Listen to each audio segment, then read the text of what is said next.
Many times I'm being asked what's the difference between MMA and street fighting, except of course weapons.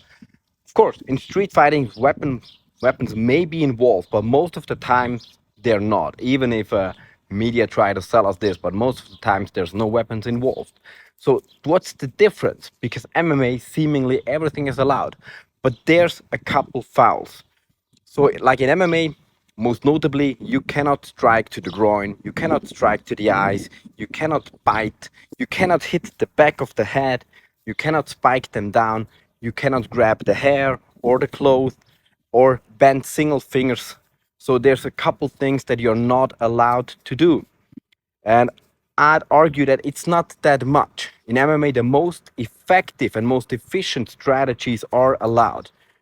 So if you want to hit somebody to the eye, like use an eye jab, you first need to be able to punch them to the mouth.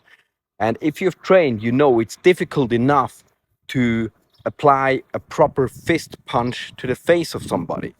Now just imagine how, if it's difficult to hit the mouth area, how difficult it is to hit an eye that's infinitely smaller.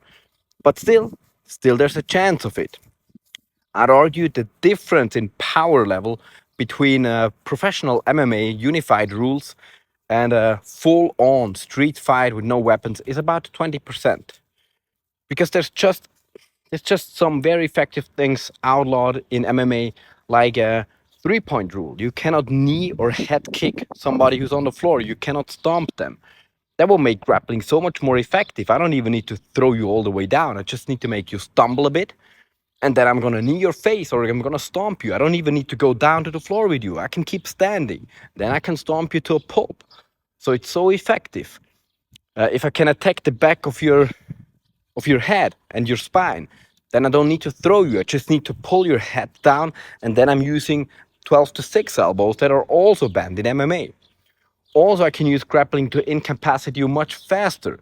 So I can just break your fingers then, right? And it's gonna be so quick and easy for me to break the fingers of somebody who's not properly trained in grappling. So that's probably 20% the difference between professional MMA and a street fight without weapons.